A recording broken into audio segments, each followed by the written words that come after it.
Hablaremos de Catalina la Grande y Sergei Saltykov. Catalina la Grande, emperatriz de Rusia, de larga fama. Pero retrocedamos hasta el año 1750, cuando la emperatriz de Rusia era Isabel y no tenía hijos.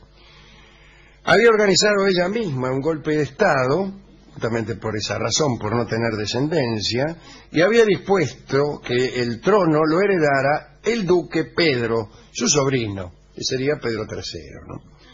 A Pedro lo habían casado con Catalina, una princesa alemana.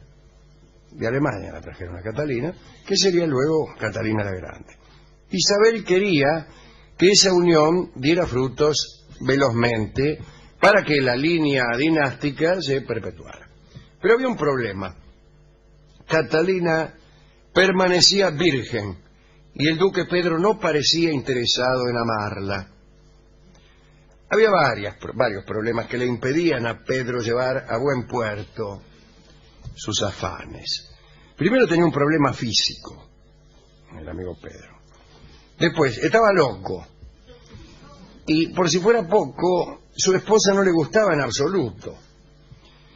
Entonces Catalina se la pasaba en los salones de lectura, un poco preocupada porque tenía miedo de que la encerraran en una mazmorra si persistía la situación.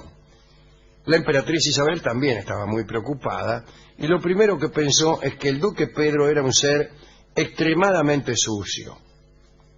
Entonces lo hicieron bañar de prepo. Hemos contado aquí con lujo de detalles este baño de Pedro. Pero no dio resultado. Creía demasiado en la higiene, ¿no? La emperatriz Isabel. Creía que bañando a una persona ya se solucionaban todos sus problemas. Pero no. Después Isabel supo que el problema de Pedro era otro, pero nadie le dijo que con una operación muy simple ese problema podía solucionarse. Entonces, para que Catalina quedara embarazada, la emperatriz comenzó a conseguirle amantes.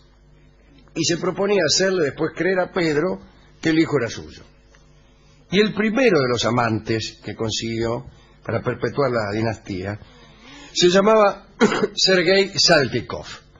Sergei era un hombre apuesto, hijo de un distinguido general. La emperatriz Isabel lo eligió para presentárselo a Catalina, pero primero lo probó ella. No fuera cosa de mandar un incompetente.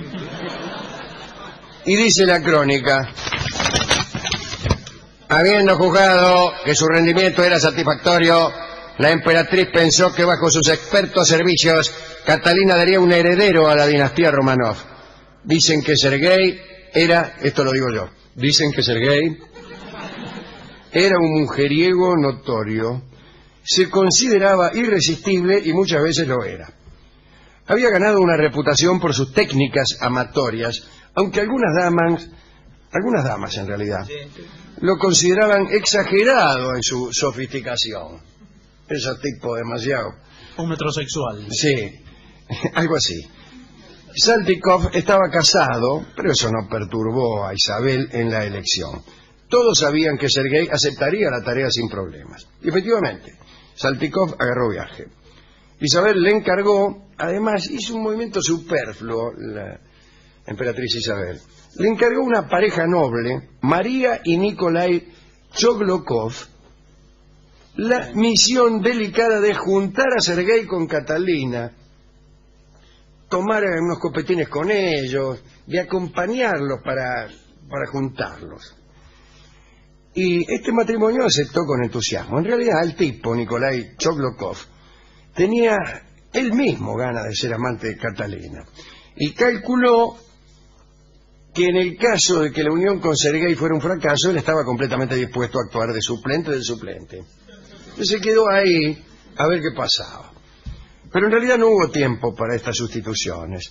Los Choglokov iniciaron su trabajo y casi a diario invitaban a Catalina a reuniones cortesanas. Ahí mayormente se cantaba y se jugaba a los dados. Estas invitaciones en realidad eran recibidas por Catalina con entusiasmo porque ella no soportaba estar junto al marido, a Pedro. Lo odiaba. Además parece que Pedro le imponía su presencia, era pesado. y le empezaba a conversar. Parece que todo el tiempo le conversaba sobre temas que eran muy interesantes para él, pero que carecían de todo interés para Catalina. Y entonces, con tal de no estar con su marido, Catalina agarraba viaje y se iba con el Saltykov y con los Sokolov a conversar, a jugar a los dados y al desconfío. Dice Catalina en sus memorias, respecto de cómo la aburría su marido, ¿no? Cuando por fin se marchaba, hasta el libro más aburrido era para mí un entretenimiento encantador. En esas reuniones armadas por los Sokolov estaba, entre otros, naturalmente, Saltykov, que comenzó discretamente su seducción a Catalina. Discreto, buenas tardes, ¿qué tal? Y empezó de abajo. Empezó de abajo, ¿qué? ¿Dónde hay que empezar? Sí, correcto. Ya, tipo ahí, sí, ¿qué tal? No. Tipo de abajo. Oh.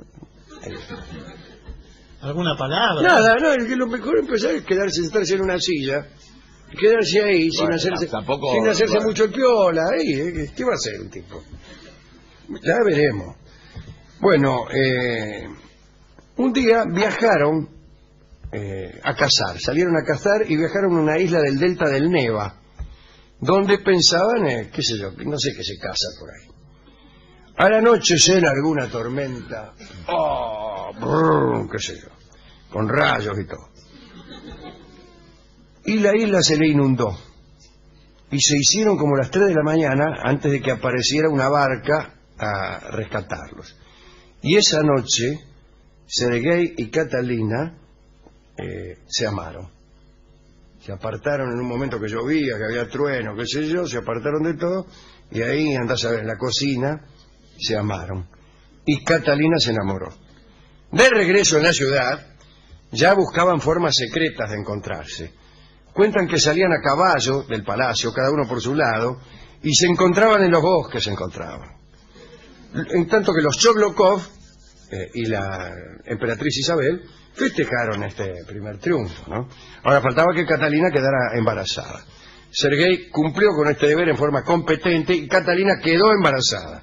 La primera vez en diciembre de 1752 y después en junio de 1753. Pero ambos partos fracasaron. Algunos dicen que tal vez Sergei era sifilítico y esa podía ser la causa de los embarazos truncos. Sea cual fuere la razón, el plan concebido por Isabel iba a terminar muy mal. Sin haber podido darle hijos y cansado ya de estar con la misma mujer, Sergei volvió a andar con sus antiguas amantes. No le importaba herir a Catalina, pero eso sí tenía un poco de miedo a la emperatriz Isabel. Entonces armó su retirada del siguiente modo. Se presentó ante la emperatriz y le contó que el problema de Pedro podía solucionarse con una operación bien sencilla que él podía gestionar. De ese modo, si Pedro se recuperaba, ya no haría falta su presencia junto a Catalina. Y la emperatriz Isabel aceptó que Sergei mismo planeara la operación. Pero hubo que engañarlo a Pedro para que se dejara operar. Imagínense, en la operación, un tipo medio loco como Pedro, si te vamos a operar, salí de ahí. Pero una noche lo invitaron a cenar junto a Sergei y a otros hombres. Empezaron a beber, se emborracharon y empezaron a sostener una conversación de jactancias acerca de conquistas amorosas. Yo una vez tengo con una mina que... y Pedro se mantuvo en silencio. También en la Animal de Zamorano el perro, decía. No tenía muchas historias que contar. Hasta que al final alguien le preguntó por qué estaba tan triste y callado y Pedro contó sus problemas. Y Saltykov aprovechó y le contó que conocía a un cirujano y que la operación era sencilla. Pedro accedió finalmente y cuando dijo que sí, saltó un médico que estaba escondido ahí atrás de una puerta. Estoy listo para operar. Era Abraham Kahn. Sí. Este era el nombre, de apellido era Boerhaave, era un holandés, profesor de anatomía y fisiología en San Petersburgo. Bueno, lo agarraron entre 4 a Pedro, que estaba medio mamado, y la operación fue exitosa. Muy bien. Lo Ahí operaron nomás. exitosamente, ahí nomás. Y el prequirúrgico, Lo todo. circuncidaron al tipo, ahí nomás. Tiempo más tarde, Pedro hizo valer sus derechos conyugales. Catalina no tuvo más remedio que acceder con total asco porque lo detestaba. La unión tuvo éxito y entonces el futuro emperador Pablo I nació en septiembre de 1754.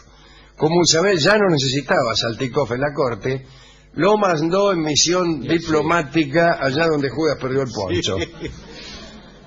Y entonces Catalina ya no tuvo necesidad de que le impusieran amantes, pero empezó a buscarlos ella sola, por puro placer. Pero esa ya es otra historia que alguna vez también hemos contado. Ya vienen los Orlov, los Potemkin y todos esos tipos. La historia esta, en verdad, es la historia de una operación forzada. Que operaron sin que vos lo autorizaras, ¿no? La moraleja podría ser no ir a reuniones de amigos porque en una de ellas uno vuelve operado. O revisar al menos el lugar donde uno está para cerciorarse de que no hay un cirujano escondido. Bueno, dedicamos esta charla a todos los cirujanos que nos escuchan, etcétera. Y hemos ido a la discoteca y el discotecario se hizo contar la historia varias veces y después entendió que Pedro, seguramente antes de ir a la reunión con sus amigos, habrá dicho: esta noche me emborracho. Entonces nos dio la versión estupenda de Hugo del Carril de este tango de Enrique Santos Discépolo.